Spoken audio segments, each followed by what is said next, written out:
Olá pessoal, está começando mais um episódio do Papo Solar, já agradeço a sua audiência e nesse episódio a gente tem uma surpresa, fica aí e você vai conferir em primeira mão. E lógico, hoje a gente recebe aqui a presença de Marcela Burramage, seja muito bem-vinda à nossa casa, já conhecia antes, né Marcela? Já, Érica, estive aqui acho que final de outubro, faz alguns meses e sempre muito bem recebido por vocês. Érica, Bruno, obrigado pelo convite, é sempre um prazer estar aqui e sempre um prazer conversar um pouco com o mercado de energia, com os integradores, né, com quem está no mercado de energia solar. Então espero que a gente faça um bom bate-papo aqui. Disso eu não tenho dúvida. Ao meu lado, Bruno, sempre para enriquecer o diálogo com as suas perguntas ao longo da conversa aqui. O Marcelo é uma enciclopédia, né? Então, vamos começar a abrir aqui, né? Não vai dar para contar tudo, né, Marcelo? Até pelo tempo. Tenho certeza que vai ficar um gostinho de quero mais ao final, mas o Marcelo tem muita experiência. E o Marcelo é de Londrina, né? Não sei se você é nascido em Londrina, mas está há muito tempo lá. Para quem não sabe, é onde eu nasci, fui criado, né? Eu sou de Ourinhos, então dá para falar que de Ourinhos? Não dá 200, que dá 130 quilômetros de distância. Pertinho. E a terra é a mesma, é terra roxa, né? Então é pé vermelho. A gente é tudo meio encardido lá, né, Marcelo? Tem, o barro tá na unha já, né? Não sai mais. Então, mas assim, apesar de estar atuando em Londrina, né, ter a sede em Londrina, a Bono, o grupo, né, atua em território nacional. Então, muita história, muita experiência. Vamos lá, tô empolgado. Show de bola, obrigado. Fechando o ano com chave de ouro, né? A gente vai conversar aqui sobre diversos assuntos de mercado, tendência, mas já que o Bruno já deu ali mais ou menos a introdução da sua atuação, você hoje está na Bono, mas como que foi essa trajetória, né? Para atuar em usinas, como que você tem atuado no mercado de energia solar? Legal, Érica, acho que a pergunta remete ali ao começo, né, da história da Bono.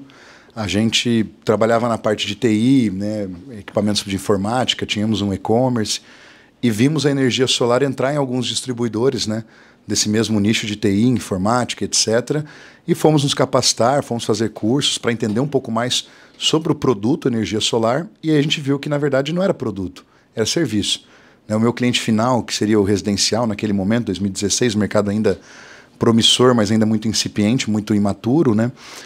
Tinha que educar o cliente final, né, sobre o que era energia solar, sobre o que era a energia solar fotovoltaica, não a térmica. Não, né? É aquecimento, né? E não era aquecimento, cara. Aquecer meu chuveiro. Já tem há 10 anos esse negócio aqui. Não, cara, não é pro teu chuveiro agora é pro teu ar-condicionado, pra tua geladeira. Não, mas a concessionária não vai deixar, vai barrar isso aí, etc. Então a gente tinha uma série de barreiras ali, né, que eram educacionais, era informação. Então o mercado era muito diferente do que o mercado de hoje, né, do que estamos vivendo no mercado de hoje. Então, naquele momento, lá em 2016, a gente foi especializar em prestar serviço, principalmente para o cliente residencial. Nossa, há muito tempo, né? Era bem no começo. Quase 8 anos, 8 anos, na verdade, né, de atuação com o mercado solar. E a gente pegou um momento de mercado que ainda não tinha muita qualificação, não existia um canal solar para trazer essa quantidade rica de informação como vocês trazem, trazer cursos, serviços de engenharia. Então, é um amparo que o mercado já precisava naquela época, mas não existia. Então, a gente brinca que a gente era os bandeirantes, né? A gente tinha que abrir o mato na foice para começar realmente a entender o nosso modelo de negócio e saber se posicionar. E a gente viu uma crescente muito forte em 2017, 2018, principalmente em 2019, da quantidade de integradores e de empresas que atuavam no mercado de energia solar. Essa barreira educacional já não era mais um problema, o cliente já sabia o que era energia solar, já estava com algumas propostas ali na mesa, já tinha consciência da viabilidade, então o mercado estava realmente muito mais latente, muito mais competitivo. Então, realmente, né, muito mais gente adentrando nesse momento no mercado de energia solar. E foi nesse momento, de 2018 para 2019, que a gente fez a primeira usina de 1 mega.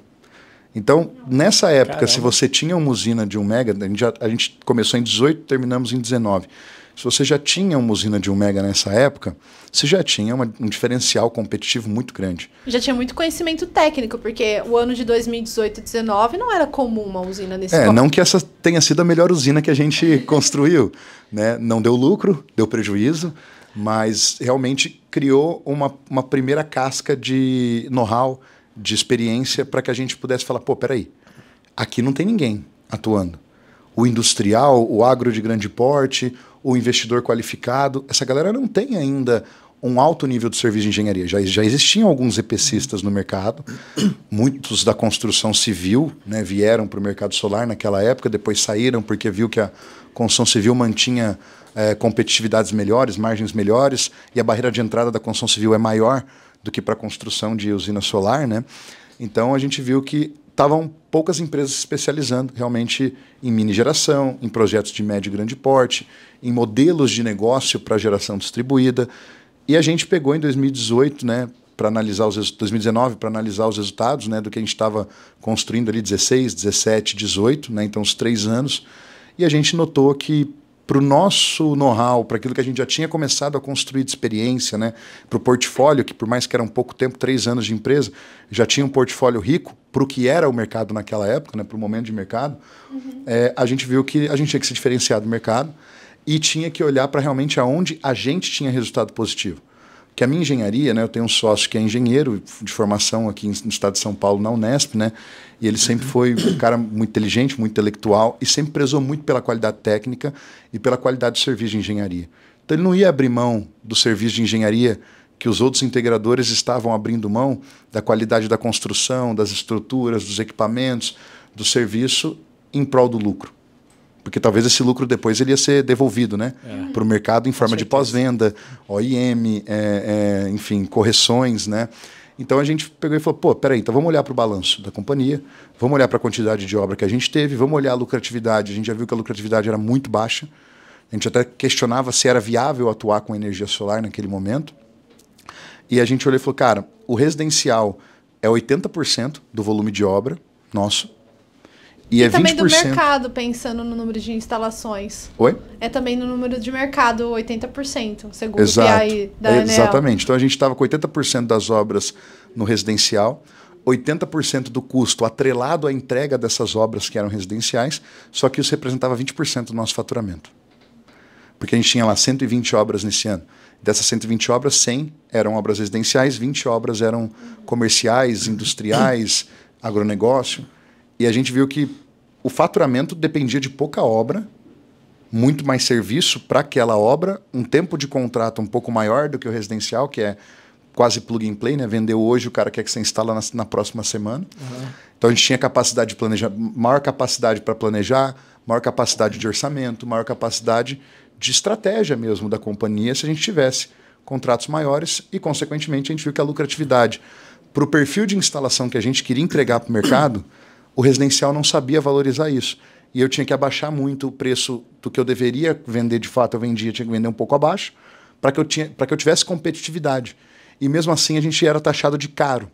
Porque a empresa jovem, 3 anos, você ainda não tem um track record como a gente tem hoje depois de 8 anos, etc., para falar para o mercado, olha, sem essa margem eu não trabalho.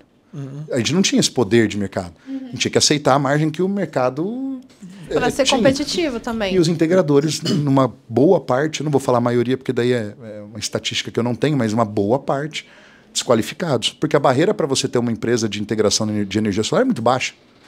Quase zero. É você ter acesso a 1, 2, 3 cursos, você ter acesso a instaladores e você entender de venda. Você dá para chutar muito, a bola, né? Dá para chutar a bola e correr atrás depois. Ou seja, dá para vender e depois entregar. Você não precisa entender de entregar para vender. Sim. Porque o critério de compra, principalmente do cliente residencial, é muito baixo. Só que isso vai mudar ao longo do tempo. E muito novo também, né, Marcelo? Eu sempre falo assim, né? Você vai comprar um carro, você sabe, né? Não, é uma ABS, você entende o produto já, né? Um produto mais consolidado, né? Mais clássico, né? A energia solar, aquilo que você falou, né? Há menos de 10 anos atrás, ninguém nem imaginava, né? O consumidor final. Você não tinha como imaginar durante a sua faculdade ou antes da sua formação que um dia você ia trabalhar com energia renovável, quem dirá com energia solar. O assunto é muito recente, né? É muito recente.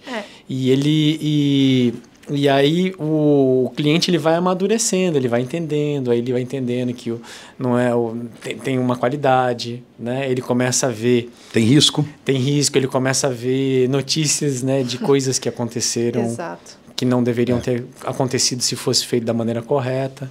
E aí vai caminhando. E o Brasil está evoluindo muito, né? Até a forma de técnica comercial. Eu tenho conversado com alguns integradores, eles já estão me falando que não estão vendendo payback.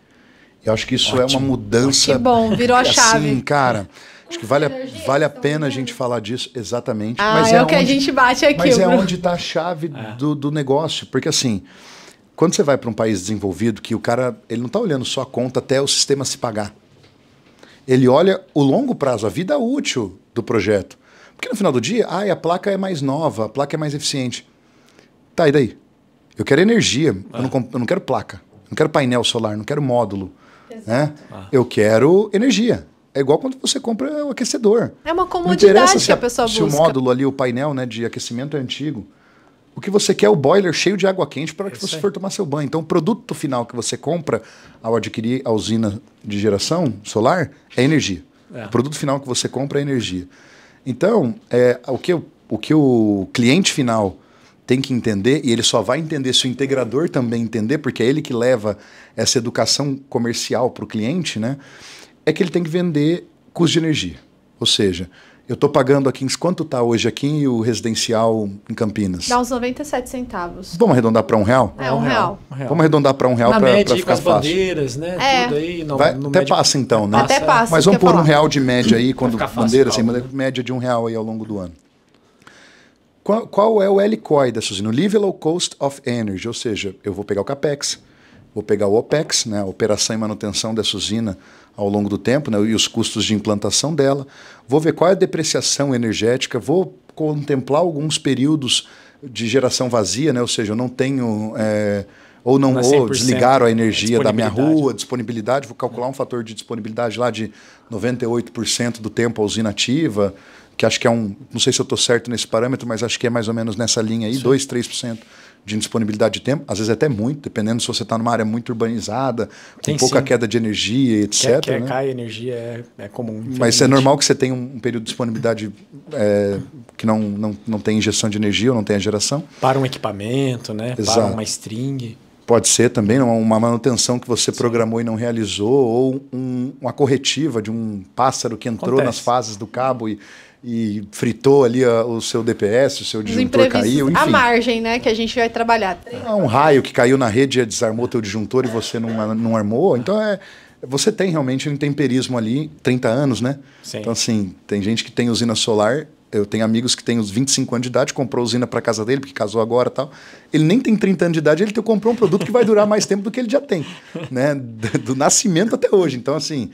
É um longo prazo para a gente pensar e tem muita oscilação ali no meio do caminho. Mas mesmo assim, a gente calcula isso ali como um fator de disponibilidade, depreciação conforme a degradação anual orientada pelo fabricante, conforme também as depreciações de OIM, né, que a gente sabe que a gente não vai lá no dia que dá uma películazinha de sujidade, né, tem que atingir uma certa sujidade e determinado período mais ou menos sujidades, mais seca, mais chuva, isso vai... montar ali uma curva de 30 anos de custos, né? E de geração. Então eu vou pegar todo esse custo e dividir por toda essa geração com todos esses pontos de depreciação ao longo do tempo. E aí eu vou saber que minha energia gerada custou 17 centavos. Então, muito. Então assim, o dinheiro que está na mesa é 83% do valor que você tem de custo sobre a energia. E aí você consegue também, o integrador que consegue realizar a venda, trazer isso. O que o cliente não faria com aquela economia? Né? Investir numa educação para os filhos, investir até no patrimônio. No negócio em crescer o negócio. Né? Exatamente. Depende aonde se aplica, gerar mais conforto. Ou seja, eu quero colocar mais ar-condicionados na minha casa, eu não tenho na sala, e não tenho nos corredores, não tenho na cozinha, eu quero colocar. Quero comprar um carro elétrico. Né? E não quero ter custo para abastecer esse veículo elétrico. Então você tem um payback até duplo, né? Porque você tem o carro elétrico, não paga o combustível, gera a própria energia. Então assim, você virou o posto de combustível também do seu carro, né? Então tem muitos fatores, né, que motivam a compra da usina solar. E eu acho que isso é o segredo do vendedor. Se você entende o que motiva a compra e sabe fazer conta, eu brinco, o melhor vendedor de energia solar não é o engenheiro, não é o vendedor de carreira, não. Eu quero que sabe fazer conta. Que sabe pegar essa conta aqui, traduzir na realidade do cliente, da forma que ele vai interpretar isso corretamente, né? E trazer exatamente os benefícios da realidade dele, do que ele precisa para comprar, né, de fato, essa usina geradora. Linkar o valor, o monetário que saiu da conta com o que motiva o cliente a fazer uma aquisição, né? Exatamente. E pensando aí no âmbito de atuação da Bono, né, que é de grandes usinas, como que você avalia quando você vai fazer esse tipo de venda, né? Porque é o que você comentou, o residencial tem um determinado discurso. Como que é para grandes usinas? Você consegue trazer algumas dicas aqui? Eu posso, mas eu vou contar um segredo, que só quem está nesse podcast vai ouvir eu falar essa frase, nunca mais eu vou falar ela, que é o seguinte, o cliente de grande porte é o mais fácil para você vender. É mesmo? É o mais fácil. Sério? Olha só. Porque ele é decidido da compra, ele está com o dinheiro captado, ele tem um parecer de acesso emitido, ele não tem opção, ele tem que pôr a usina em pé. Então é muito mais fácil você vender para esse cara, quando você tem uma estrutura adequada para comercializar a usina para ele.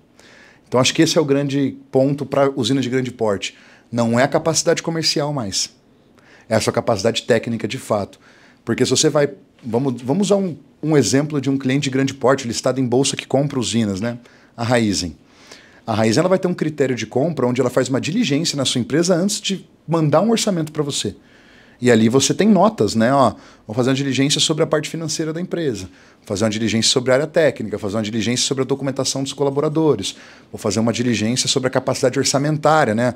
A composição de orçamento que esse player aqui tem para me fornecer, para eu saber se o que ele está me orçando está alinhado com a RFP. Ele olha o jurídico, que é como ele compra por edital privado, ele quer avaliar se você tem competência jurídica internalizada dentro da sua empresa para poder realmente avaliar a condição de compra daquela usina ou a estrutura necessária para que aquele cliente seja pleiteado, né, no seu orçamento. Então, é uma série de diligências para antes ela fala assim, não, eu posso colocar você aqui no bid, né?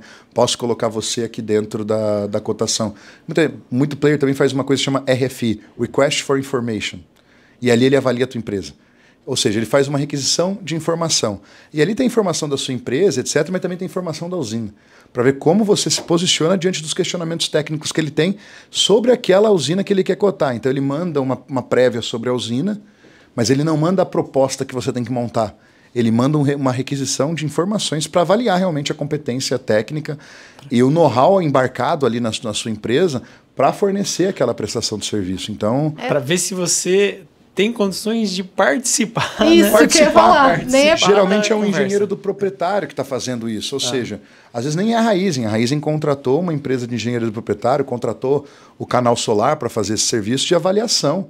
Ou até para montar essa RFP, essa RFI, essa RFQ, né, que é requisição de cotação, requisição de orçamento, requisição de informação, né, para saber se realmente, para nivelar pelo menos o EPC, até para que na hora comercial do fechamento, ela consiga nivelar o EPC e falar, cara, a Bono está com preço mais caro do que a XSP aqui, solar, sei lá, a empresa tal.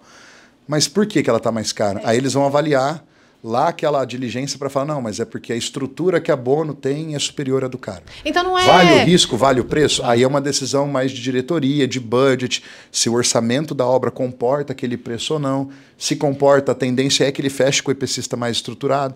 Se não comporta, a tendência é que ele vá no EPCista mais estruturado e force a negociação, né, de preço que ele quer, ou que ele tem como limite, ou que o outro cara fez o preço. Aí a negociação é normal.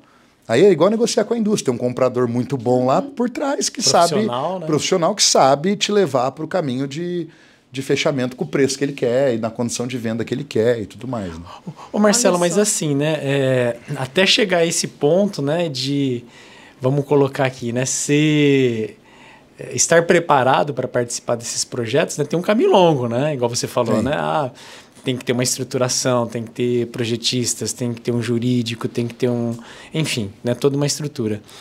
E assim, né, como é que foi para chegar nessa estrutura? Conta um pouquinho ali, eu sei que é muito longa essa história, né? Mas como eu já contei, acho que do começo da empresa até 2019, vou pegar de 2019 para frente agora, né? Até uma coisa que eu tenho dúvida, né? Da onde que veio o Marcelo? O Marcelo veio lá em 2016, como você falou, sim, aqui, né? Mas qual que era o teu background, né? Qual que era o mercado que você atuava? Boa, legal. Vou começar um pouquinho com a minha história, depois eu puxo esse paralelo com a Bono, então. Eu, com 17 anos, estava fazendo faculdade de engenharia lá em Itajubá, né, na Federal de Itajubá. Itajubá, legal. E estava fazendo engenharia civil e meu pai faleceu, logo no final do primeiro ano de faculdade. antes de eu ir para a faculdade, teve um programa da FATEC, que ela era quase um programa de como se fosse uma licenciatura, né? São 2 anos ali de graduação, então a gente tinha aulas à noite. Na FATEC eu fiz isso comutamente com o colegial, então eu tive essa certificação já junto com o colegial, que era de gestão empresarial. Legal. Porque eu sempre gostei muito da área empresarial. Desde criança, quando você é criança, você reverbera algumas coisas que nem sempre se realizam e algumas se realizam. E eu falava que eu queria ser empresário. Meu avô tinha empresa, minha avó tinha empresa, meu pai tinha como pequenos comércios locais, nada grande, nada de patrimônio. Pelo contrário, tudo empresa que precisa vender o almoço para pagar a janta. Só que ao mesmo tempo eu vi eles empreendendo, né? Eu não vi eles sendo funcionário público, sendo executivo de empresas, etc. Então, o meu background vem de berço, na verdade, de ver as pessoas empreendendo, né? E como meu pai tinha um restaurante, eu sempre gostei muito de ir lá para trabalhar, para ajudar, até porque senão eu não ganhava as coisas que eu queria, né? Que na verdade eu tinha que comprar, né? Hoje eu entendo que não era nada dado, né? Eu tinha que trabalhar para isso. E acho que isso também ajudou a formar um pouco, né, do que eu tenho de valores sobre o trabalho, né, como um todo. Só que quando eu fui para a faculdade, 17 anos, meu pai faleceu, eu tive que voltar para administrar o restaurante que ele tinha, porque tinha ali uns 18 a 20 colaboradores, tinha uma casa noturna pequena, casa noturna para 200 pessoas, que as 2 são em Ourinhos, né?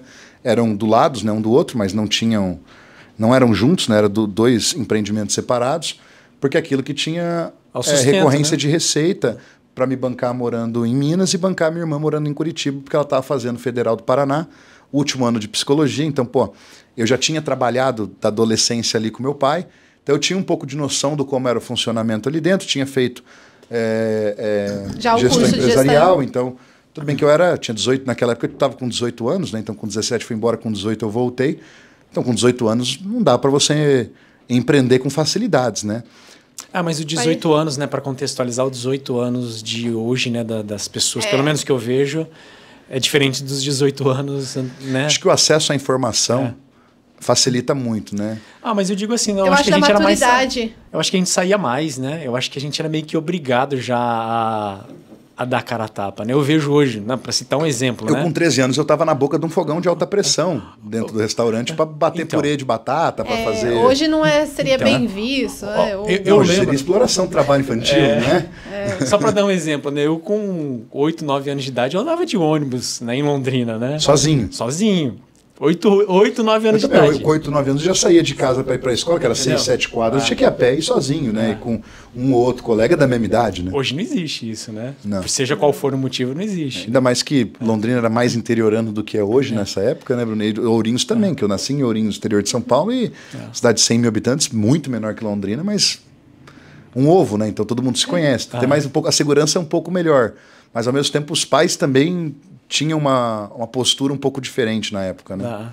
Não tinha celular, né? Eu lembro que eu fui ter meu celular e fui ter internet em casa, já não era mais criança, já estava na adolescência ali, né? Então, o acesso à informação também era muito diferente. A informação estava mais na rua do que na palma da sua mão. Hoje está muito mais na palma da mão do que, de fato, na rua, né?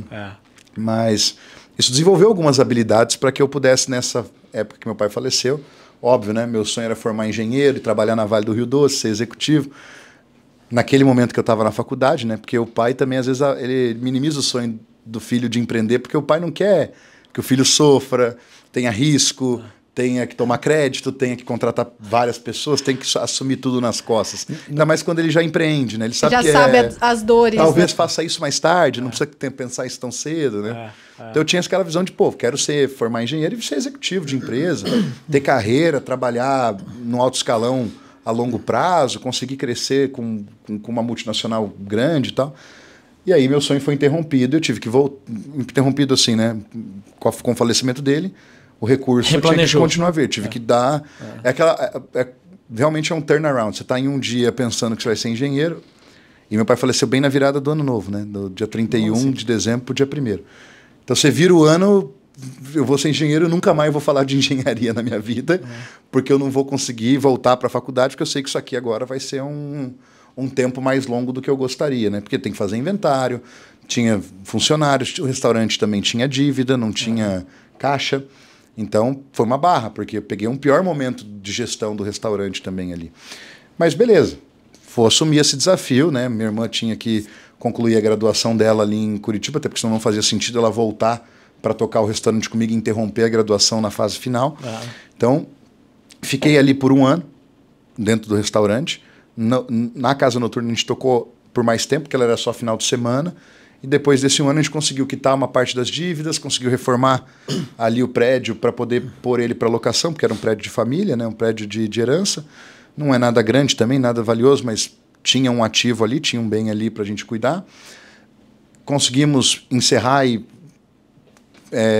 honrar todos os colaboradores que tinham ali dentro da casa, e eu consegui mudar para Londrina.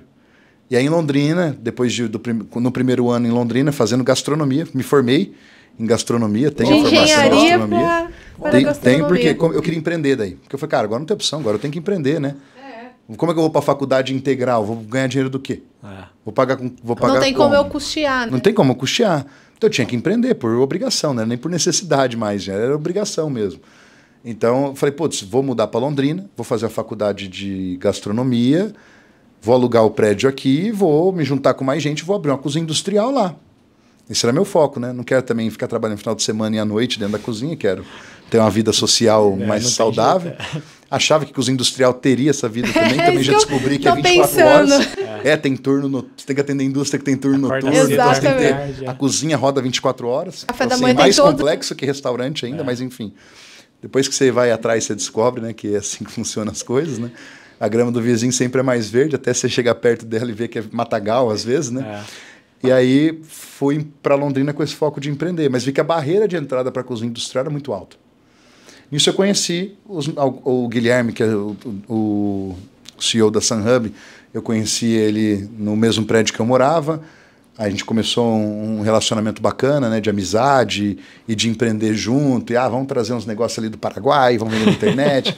Aquela coisa de, tipo, precisava pagar conta ali, precisava pagar o aluguel, precisava pagar a faculdade. Quanto que é isso aí? 2000 e quanto? 2013. 2013. Olha o ano ainda. 2013. Então, um ano complexo ali, né?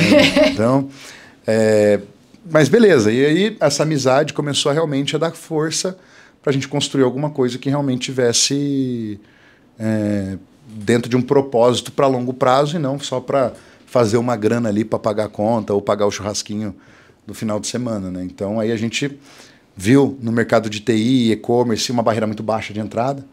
Começamos com isso e depois trouxemos o Vitor e o Murilo, que são sócios hoje do grupo também, quando a gente foi para a área solar, que foi 1 ano depois da gente começar com e-commerce, a gente já começou a pensar em solar, aí trouxemos eles, que a gente falou, cara, precisa agora de mais gente, precisa de uma outra estrutura, então a gente entendeu que eles eram as pessoas adequadas ali para a gente construir uma sociedade de longo prazo. E aí isso foi em 2016? 16. Em 2019... 15 a gente estava no TI, 2014 a gente estava começando a empreender nessa forma aí, subsistência, né? Trazendo um pendrive do Paraguai, vendendo no Mercado Livre e tal, mas não pagava nem conta direito isso. Até que a gente falou, agora vamos regularizar isso, vamos fazer realmente um empreendedorismo sério, vamos ter um propósito para a companhia, vamos criar uma marca, vamos criar um negócio que a gente consiga realmente pôr nosso sonho em prática, né? E os primeiros projetos foram residenciais? O primeiro projeto foi residencial. Residencial. Foi em Cascavel, inclusive. Não foi em Londrina, Cascavel. Foi 500 quilômetros de Londrina. Nossa. Caramba! Vendeu para um oficial de justiça. Ele ligou, né? Viu que tinha um Classic no nome da empresa. A única coisa que tinha no Classic. Se não instalar esse negócio aqui, eu sou oficial de justiça, vou bloquear esse carro aqui e vocês estão fodidos. Falei, fica tranquilo. O senhor vai ter sua usina, fique em paz. E aí a gente foi e colocou. Foi uma das primeiras usinas de Cascavel. Se não é que foi a primeira. A gente não... Depois a gente pode analisar se foi mesmo de fato, mas eu sei que lembro... porque foi a Rede Bandeirantes para filmar. Legal. A instalação na época e tal. Marco na cidade, né? Qual que era a potência? 2,8 kW-pico. Era tipo 8 módulos de 260 watts. 260, aí. Era. E a gente botou no telhado, botamos num telhadinho de fibrocimento e por muita sorte a gente não se ferrou nesse projeto porque vendemos remoto, sem fazer visita técnica, sem nada, sem nada. Visita técnica foi surgir em 2018 essa palavra para mercado de energia solar. Porque assim, não vendia crédito. Então você não tem risco. Chegou lá, eu devolvo o dinheiro pro cara. na pior hipótese, assim. Agora, quando começou a vir o crédito, opa, não tem como eu dar uma volta aqui, o cara devolver o crédito pro banco e acabou. Não tem. Então eu tenho que ter certeza que essa usina tem que parar em pé antes de eu vender. Então a gente se arriscava um pouco mais porque sabia que o processo para reverter a venda era mais simples um pouco do que... Hoje não é mais complexo, envolve mais players. Hoje 80% é crédito, né? E outra, né? E outra arrisca porque também não tem alternativa, né? Tinha que fazer isso, cara. Era a primeira venda, a gente não sabia. Pô, primeira venda é o que eu falei. Você ia negar? Eu falei isso. Barreira de entrada zero para o mercado de energia solar. A gente era uma república. Moravam 7 pessoas na casa. E 4 eram sócios do negócio. Tinha mais 3 lá que não queria nem saber o que era a vida. Chegou um ponto na época da gente receber cliente lá e não ter um coador para passar café. Nossa. Vocês receberam na República? Sim. Ué, o cara fala, precisa... Não recebi o cliente. Recebia, por exemplo, o cara que vendeu a primeira usina. Chamamos 2 caras aqui para ajudar a gente na instalação. Tem que receber esse cara lá no QG, né? No quartel-general da empresa, né? E era uma... Eu não falo que era uma república porque não tinha cultura de festa, de balada, nunca foi isso, né? Mas era sempre uma casa... foi muito centrado, assim, a galera. Casa... Mas era uma casa que tinha estudante, universitário junto, a galera que não queria saber do... vocês estão empreendendo aqui. Onde que era, Marcelo? Energia solar. Onde que era? Em Londrina. Sabe onde é a choperia Fábrica 1? Sei. Tem um bairro ali que chama San Remo, que é o Vale do Rubi. Conheço, Vale do Rubi. Rua São Bernardo do Campo. Conhece essa rua? Sabe onde é Aquatá? Sei onde é Aquatá. Então, a São Bernardo do Campo, você tem a rua que... Eu esqueci o nome da rua. Mas que circula o Vale do Rubi e Aquatá aqui atrás. A São Bernardo do Campo é uma que passa aqui. Você sabe que tem uma escolinha, que tem uma quadrinha de basquete ali no bairro, atrás do Aquatá? Eu não vou lembrar agora, mas a minha avó mora ali por perto ali, eu conheço. Mas é bem naquele miolinho ali do San Remo. Né? E é legal até, viu, Érica, que eu fui conhecer, eu acho que o Marcelo, que a gente começou a conversar, que faz uns 2 anos. Faz 21, 22. Né? Mas eu indico o Marcelo desde 2019. Por quê, né? A gente fez um curso uma vez em Porto Alegre com o Vitório. Eu esqueci o nome da empresa do Vitório. E aí a gente conversou, ele também é de Londrina, né, e tal, e aí pegamos ali, só que eu não lembro agora exatamente como é que ele atuava lá, e como eu morava em Londrina, né, muita gente vinha me procurar, sabia que eu trabalhava com energia solar e pedia indicações, né. E aí eu pedi pro Vitório, falei assim, geralmente eram projetos maiores, Marcelo, né, já era, né, em 2019 vocês já estavam né, a gente já não fazia residencial mais. Já não fazia mais residencial. E aí eu lembro que o Vitório falou assim, a gente não atua muito mais em Londrina, a gente tá atuando em outra região, mas eu vou passar aqui um contato aqui para você aqui, né, Olha só. da Bono, né, mas eu não acho que era seu, não, depois eu vou até que a hora que acabar o episódio eu vou olhar quem era. E aí eu recomendava, falava, fala com a Bono. E assim, e o pessoal... Devo ter umas comissão atrasada. Deve ter. Não, mas fica aí, fica a amizade. Fica de crédito. Tem mais coisa para fazer, né? E aí eu já indicava já Bono. E aí eu perguntava para os caras, porque assim, é Londrina, é minha cidade, né? Eu não posso ficar mal. Aí eu perguntava, e aí, como é que foi? Os caras falaram, não, foi super legal, né? Empresas grandes, assim, sabe, né? Não, foi muito legal, os caras são super profissionais. Sem conhecer, né? Tá vendo como a gente fala, né? Se você faz um bom trabalho, uma pessoa que nem conhece de perto o trabalho já faz a indicação. Que bom, cara. Fico feliz, não sabia disso não, cara. Você contando aqui, tô até emocionado. Mas é verdade mesmo, Legal. Mesmo. A gente sempre quis preservar muito a qualidade dos nossos projetos, porque a gente sempre acompanhou muito o que acontecia lá fora, né? E quando eu falei aqui no podcast no começo, né, que o mercado vai mudar, o cliente vai se comportar diferente na compra, é porque conforme o tempo está passando, a quantidade de acidentes, de problemas, está aflorando muito rápido. Eu que sou jornalista fico acompanhando as notícias, né? A gente está ali toda vez acompanhando, de repente cai um telhado, pega fogo, um incêndio que depois de uma investigação foi alguma instalação incorreta, e eu vejo ali com meus próprios colegas jornalistas, eles falam, poxa, mas por que será que acontece isso, né? A gente e não só isso, Érica, porque o Harry até postou uns dias atrás ali, ele postou um gráfico que mostra as marcas na Europa de inversores que já não tem mais assistência técnica ou pararam de fabricar inversores ou abandonaram de fato a linha de inversores, saíram do mercado. E assim, a maior parte já saiu do mercado. Eu não lembro exatamente o percentual, mas era mais de 50% das marcas se eu não me engano, 2/3, né, das marcas já não estão mais trabalhando no mercado europeu. E você acha que o Brasil vai ser diferente? Não vai. Não vai. A gente sabe, principalmente marcas que não são... E ali, naquele gráfico, só tinha marca consolidada. Isso que é o que mais assusta. Tinha marcas consolidadas que no Brasil são super marcas, algumas delas. Então, assim, pô, se o cara abandonou o mercado na Europa, você acha que ele não vai abandonar o mercado daqui? Mercado que paga menos, um mercado mais emergente, um mercado mais sazonal, um mercado com políticas e economia mais controversos. É que às vezes muda de um dia para o outro. É que aqui é o boom, né, aqui está o boom. Então ele está aqui agora porque ele vai surfar a onda, tem que aproveitar. Mas e aí? Será que esse cara vai estar aqui daqui 3, 4, 5, 10 anos? Porque sem pôs uma usina agora, você não está nem aí com o fabricante nos próximos 3, 4, 5 anos. Mas depois do 5º ano... E aí, pensando que você entrega grandes usinas, como que você classifica, né? A Bono classifica esse tipo, os fornecedores. Porque isso que você pontuou aqui é para ligar um alarminho, né? Na hora que eu for trabalhar com marcas, a gente vai trabalhar com carro, a gente já vê, né? Nas discussões, tal marca. E como que é na energia solar? Na usina de grande porte, nesse cliente de usinas de investimento, etc., ele tem esse critério muito forte. Ele sabe por quê?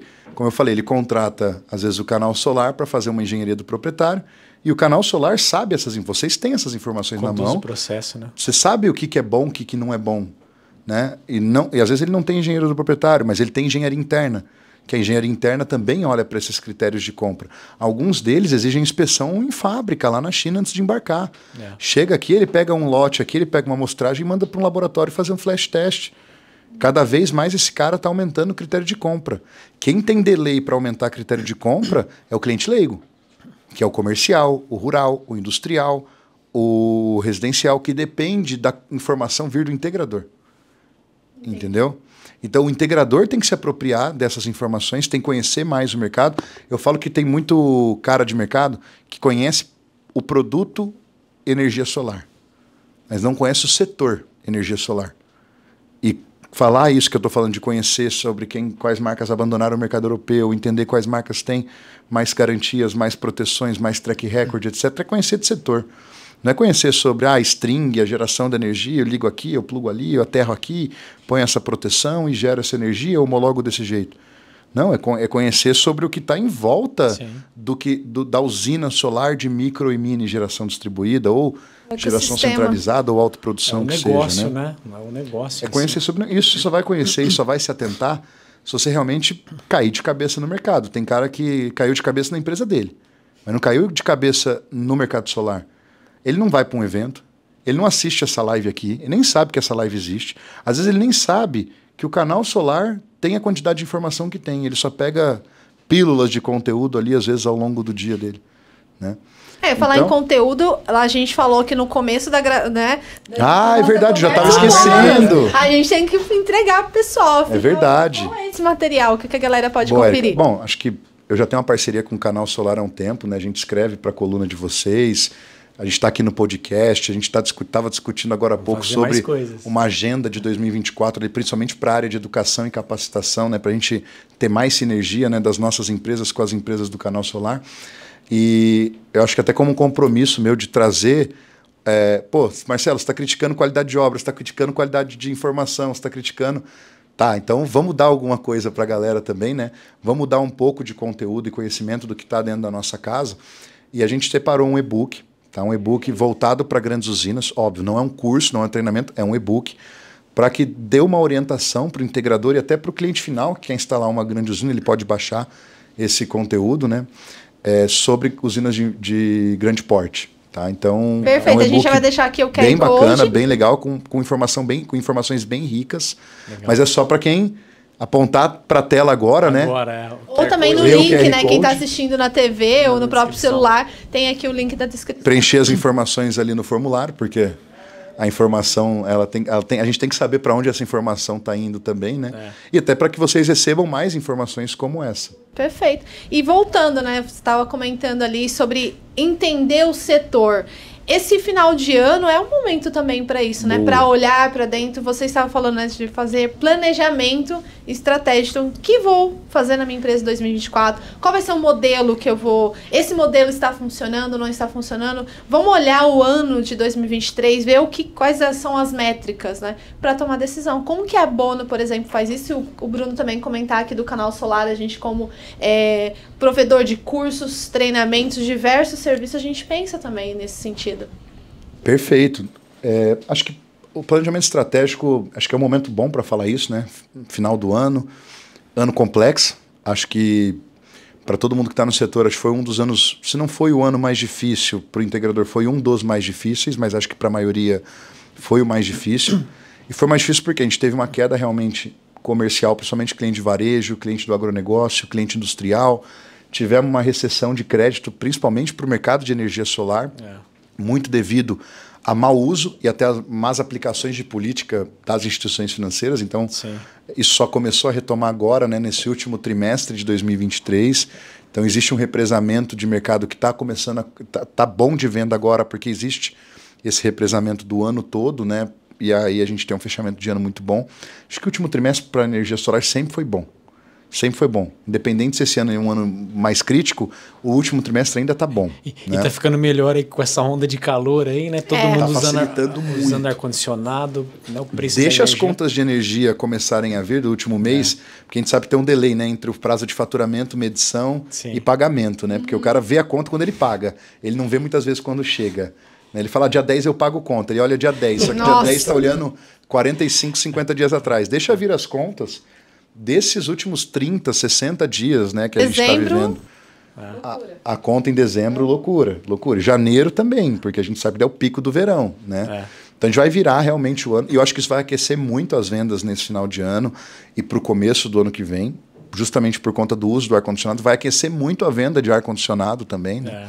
Porque o cara que estava segurando no ventilador esses últimos 2, 3 verões, ele já não aguenta mais segurar no ventilador. Não tem como, ele tem que ir para o ar-condicionado.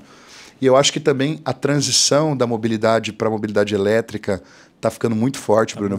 Eu vi uma palestra dentro do WEG Partner esse ano, né, do especialista de mobilidade elétrica da WEG, e ele falou sobre a quantidade de emplacamento, né? A gente passou de 1% de emplacamento de novos veículos elétricos, e para a gente bater 5%, 15%, 20%, é 3 a 5 anos no máximo cada faixa de transição. Então a gente vai estar emplacando 25%, 30% de carro elétrico em 2030, e é muita provavelmente. Coisa, né? A gente falar em 5% de emplacamento já é muito um caro. Marco, né? Para um país de dimensões como o Brasil, né, de quantidade populacional como o Brasil, é muita coisa mesmo, né? Bastante. E isso vai demandar carga, isso vai demandar energia, vai demandar implantação não só de mobilidade elétrica, mas também de novas usinas, né? Então, o que eu estou fazendo um paralelo aqui é, para onde o mercado está indo? Eu tenho que, antes de falar de planejamento estratégico, entender esse paralelo, né? O que foi esse ano? O que foi a complexidade desse ano? O que vão ser os próximos anos? A gente até falou disso meses atrás, né? Próximo boom é mobilidade elétrica, depois, em consequência, a bateria, principalmente com as aberturas do Mercado Livre. O Mercado Livre de agora até 2028 muito forte, então faz sentido o integrador entender de trade de energia. Tive na Intersolar esse ano, o Murilo, meu sócio, teve na SNEC, na Intersolar Munique, né? Fizemos a Inter aqui como expositor também no Brasil. Primeira vez, né? Primeira vez que a gente fez a Intersolar como expositor. Levamos legal, o ecossistema tava muito, lá. o robozinho. Levamos inteligência artificial com holograma. Foi muito bacana. Para a gente trazer experiência mesmo, tecnologia, para um pouco do contato nosso com o nosso perfil de cliente, né? O Grupo Bono todo pivotou muito de deixar de atender clientes finais para atender o mercado de energia solar nesses últimos anos. A gente quer cada vez mais ser realmente um provedor de solução para o mercado de energia solar. Então, olha o que eu estou falando aqui, duas coisas: ter perspectiva do futuro e entender o propósito da tua empresa. Propósito, a gente tinha um propósito que era mais bonito no papel do que na prática. Ser a empresa mais confiável de energia solar do Brasil. Tá, mas o que é isso? Tem um ranking de confiabilidade das empresas? Há uma percepção exclusiva de mercado? Não tem como. Agora, ser o melhor provedor de solução, isso dá para medir. Porque é você ter uma plataforma um ecossistema comercial de empresas que estão ali para atender o mercado solar, e entender as dores do mercado solar e rebater as dores com ferramenta, com educação, com serviços. Exatamente.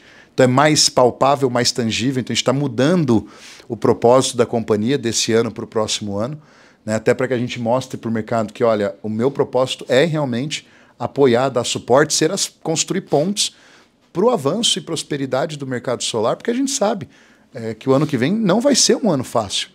Eu estava discutindo com o Bruno antes de entrar aqui que, na minha percepção, vai ser mais difícil.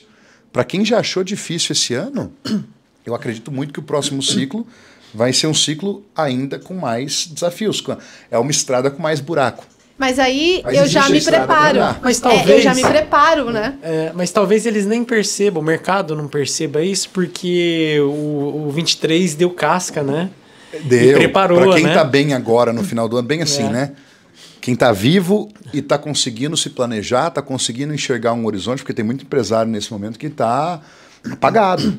Porque não vendeu tão bem, porque acumulou dívida, porque está com problema comercial, mas só que ele está abatido. Cara, uma boa parte do mercado está dessa forma. Só que uma boa parte dos que estão dessa forma não estão abatidos.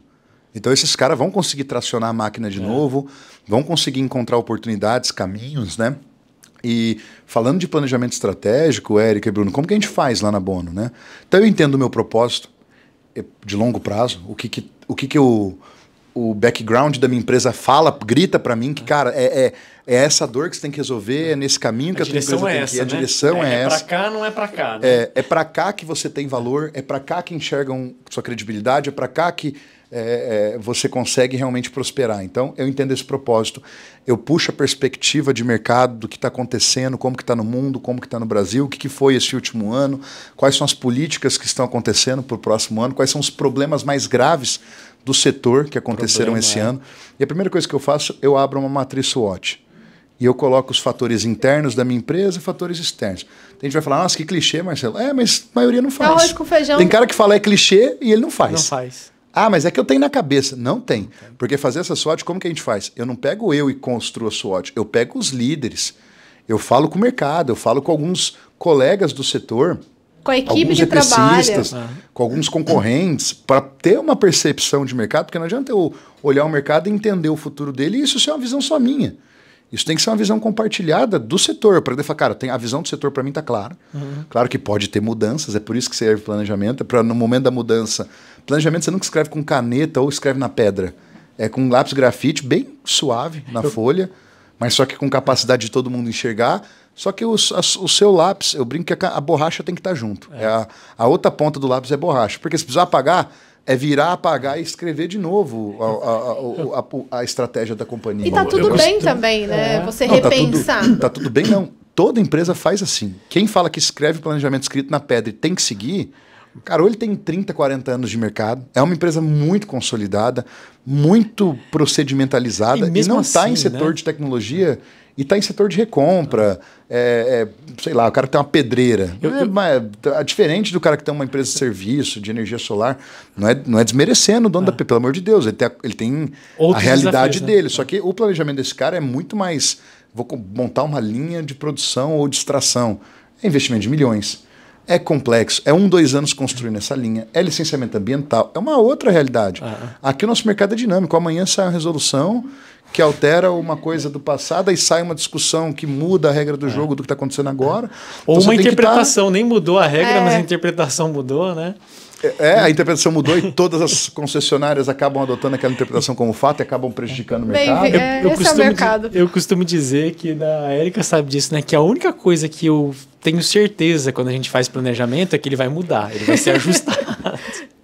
É a única certeza lá que eu tenho. Na Bono eu brinco que assim...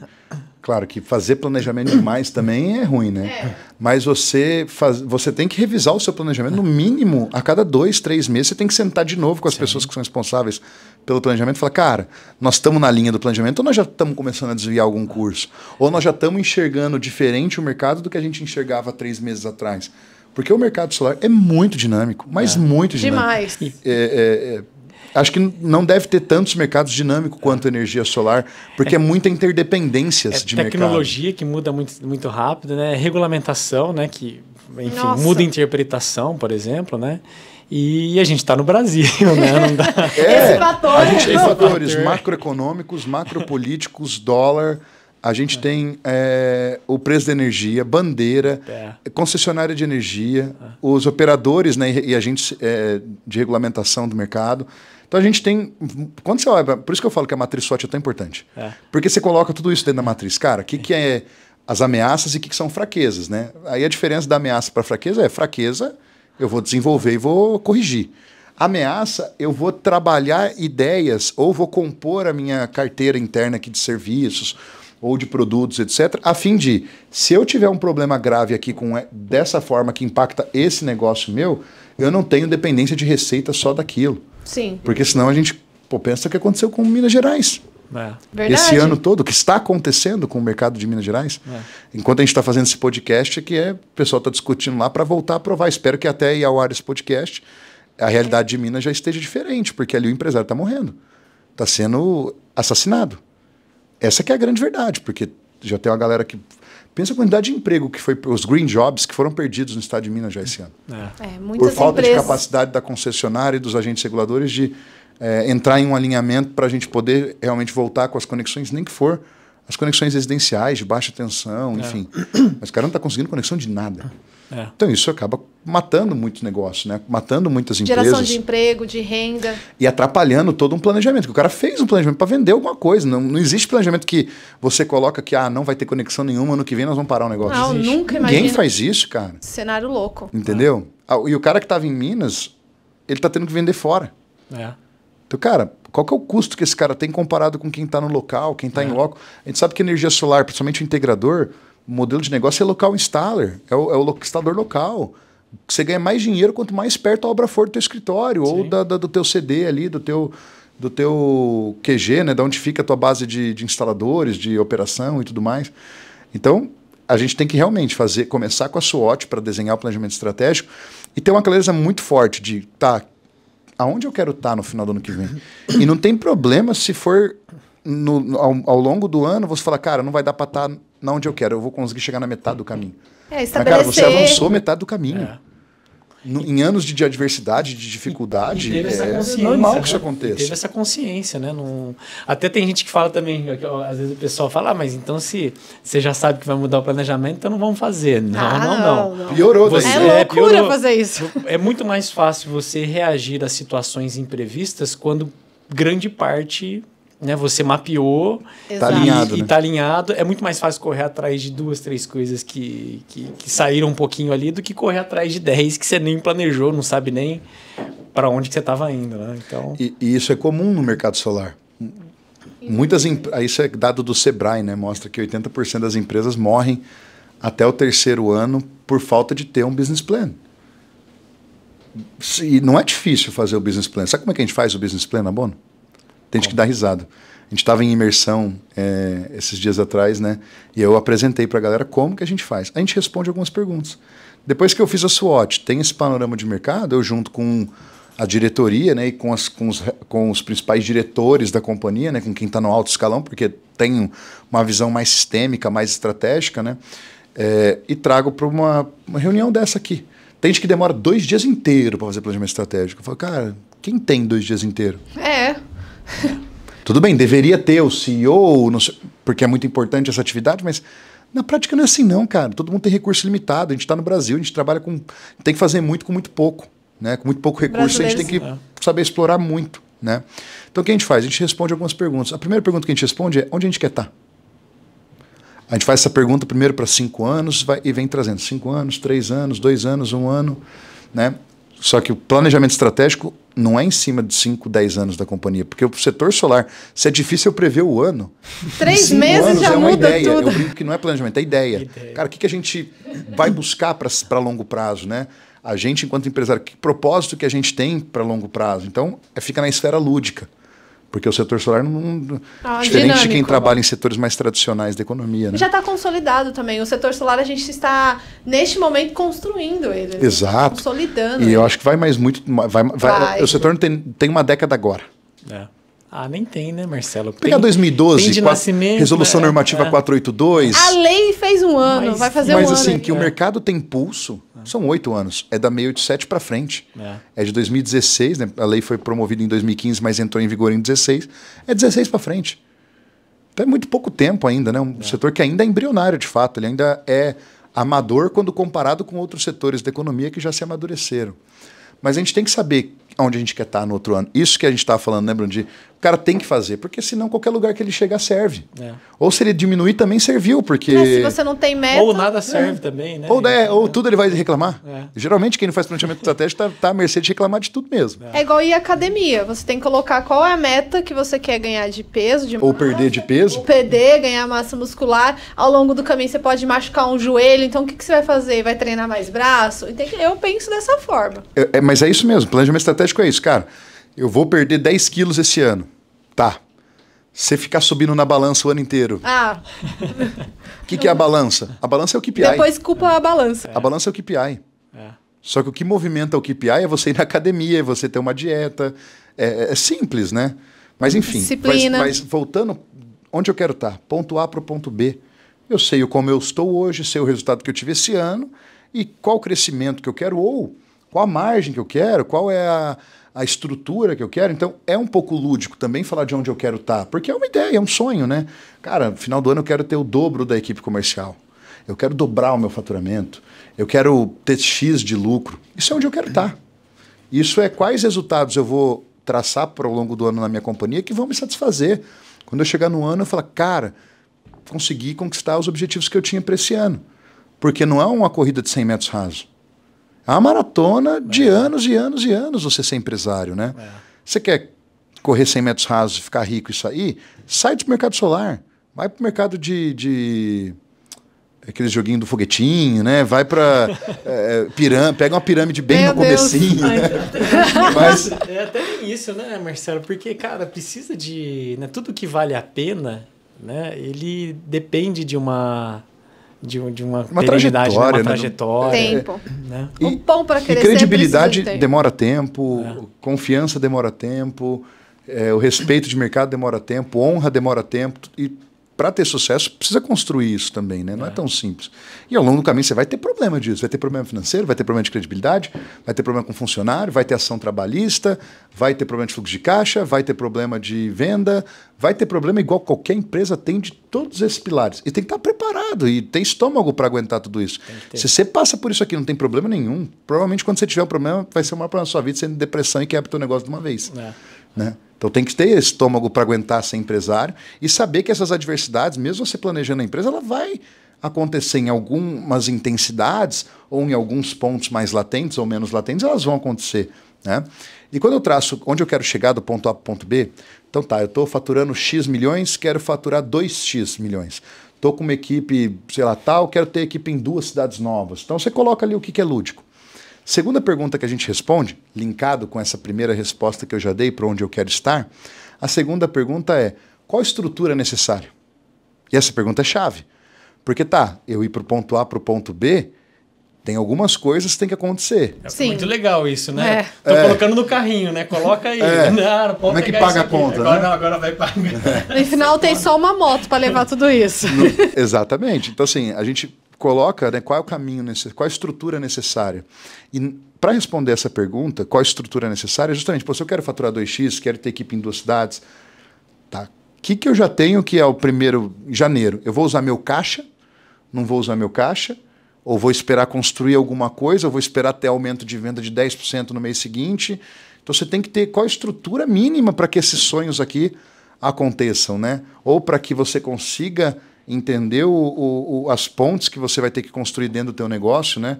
As estruturas, vou ter que ter uma área de engenharia mais robusta, vou ter que aumentar o tráfego pago, vou ter que buscar estratégias de evento, vou ter que fazer uma feira grande da minha cidade. Então tudo isso são estruturas necessárias para que você atinja aquele faturamento, construa aquela equipe, construa aquele ideal que é o seu ponto B, é onde você quer chegar. Depois você vai responder uma outra pergunta, você respondeu qual a estrutura necessária, às vezes você erra também, tá? Não tem problema, mas é melhor o feito que o perfeito nessa fase. E quais são os caminhos necessários? Que é justamente, por onde eu vou trilhar esse caminho? Eu vou ter que entender mais do meu ICP, ou seja, quem é o meu cliente ideal. Eu vou ter que entender mais das skills que a minha equipe tem hoje. Né? Até uma pergunta que vem junto, né? Quais as skills, né? Hard skills, soft skills, né? Que tipo de treinamento eu tenho que dar para a minha equipe? Que tipo de profissional eu tenho que contratar a partir do ano que vem? Ah, minha área de engenharia só tinha 2, 3 caras, mas para esse resultado, para esse ICP, eu vou ter que trazer um gerente. Então isso está dentro das skills, isso está dentro do caminho e isso está dentro da estrutura. Entendeu? Então, a hora que você... Isso tudo é um brainstorm. Eu abro um Xmind, que é tipo um Notion da vida, né? Eu boto essas perguntas e vou colocando essas respostas, deixa a SWOT do lado. Depois que eu respondo essa pergunta de quais são os caminhos necessários e quais as habilidades necessárias que a minha equipe tem que ter ou da equipe que eu tenho que construir, é o budget da empresa. Porque daí, pô, eu já sei qual time eu vou ter que aumentar, quando eu vou ter que aumentar, que é o caminho, né? Quando eu tenho que pôr cada peça para jogar, qual é a venda que essas peças têm que trazer ao longo do caminho, qual a produção que a engenharia tem que executar ao longo do caminho. E aí isso me traz o budget. Então eu vou custar X em janeiro, Y em fevereiro, Z em março, e assim por diante ao longo dos meses e ao longo dos resultados que eu vou atingindo. Ah, mas você vai projetar o resultado da companhia inteira de 12 meses sem nem saber se esse resultado vai acontecer? Lógico. É um planejamento. Por isso é um planejamento estratégico. Eu gosto de fazer assim. Tem gente que faz o contrário. Ele pega a DRE da empresa e fala, cara, esse ano a gente lucrou 5 milhões. Eu quero 10 milhões de lucro ano que vem. E ele vai do lucro para cima. Também funciona muito bem. A gente já trabalhou dessa forma em alguns planejamentos anteriores, porque daí você começa com a DRE, você olha só para número, e depois você vem para a estrutura da empresa e fala, tá, então a gente vai ter mais orçamento para o comercial. Sei lá, eu vou dobrar a venda, então eu vou aumentar 80% o orçamento comercial para o ano que vem. Para não ser 1 para 1, senão é melhor às vezes você ficar onde você estava, né? Então eu vou aumentar 80%. Aí o comercial vem e fala, tá, com esse orçamento aqui eu vou montar essa estrutura, esse time, vou contratar essas pessoas aqui, que eu garanto que vai trazer esse resultado de venda. Aí a equipe de operação, ó, eu tenho que aumentar também 70% o meu budget para entregar esse 100% de crescimento, porque eu vou ter que contratar isso. Essa ferramenta, esse software, esses cursos, 2, 3 pessoas que tenham esse know-how, desse perfil de conhecimento técnico. Então, os dois caminhos funcionam. Dei 2 ideias aqui de como montar, né, o planejamento da empresa, só que tem que fazer, cara. Tem que sentar ali e fazer. Eu falo que a gente fica 2, 3 dias o dia inteiro fazendo. Cara, não precisa. Fala, cara, vamos fazer o melhor planejamento que a gente pode com uma manhã de sábado ou um dia de sábado. Traz seus sócios, convida ali 2, 3, 4 pessoas de confiança que vestem a camisa da empresa, que estão em alto cargo ou em cargos de gestão para participar. E depois que você monta esse planejamento que eu falei agora, você chega nas equipes e cada equipe daí faz a mesma coisa com a sua estrutura, né? Então, assim, eu fiz o planejamento da diretoria, que é o plano estratégico da empresa. Depois a gente faz o planejamento operacional, que é linkar aonde eu quero estar, qual a estrutura, qual o caminho, etc. Com, tá, o marketing já sabe onde a empresa quer estar. Qual a estrutura de marketing necessária? Eu já sei que eu tenho que aumentar tráfego, eu sei que eu tenho que contratar a equipe, porque daí eu vou dando robustez para o planejamento em cima daquilo que é os caminhos necessários, a estrutura necessária, as habilidades necessárias, e eu só fecho o budget depois que todas as áreas fizeram um plano operacional. Então o budget é o último por causa disso mesmo. Eu monto tudo e deixo o budget aberto. Passo para todas as áreas, todos os líderes da companhia, explico o planejamento, todo mundo replica para a sua própria área, o que precisa de time, de investimento, de ferramenta, de estrutura. Aí depois a gente avalia o budget. Putz, o cara pediu 200% de aumento de budget para o ano que vem, sendo que a empresa quer crescer 30%. Aí fica complicado. Aí a gente trabalha com esse cara. Por quê? É importante que os líderes participem do planejamento estratégico por pertencimento, por entender que aquele desafio é dele. Aquele desafio não é da empresa sozinha. Não é você que me impôs isso. Não é a diretoria que quer aquele resultado. É a empresa que precisa de fato daquele resultado. Então, aquela meta é dele. Aquele resultado é ele que tem que construir. E uma vez que você alinha isso com a tua equipe e a tua equipe participa do planejamento estratégico, isso constrói uma cultura muito mais saudável dentro do negócio, né? Então, todo mundo vai trabalhar engajado, né? Esse podcast vai ao ar um pouco depois do que a gente gravou, mas nesses meses, né, de outubro, novembro e dezembro, o último trimestre do ano, a gente começa o planejamento em outubro, discute ele com as áreas em novembro, a gente acabou de rasgar o planejamento feito de outubro e a gente amadureceu ele em novembro e viu que estava errado.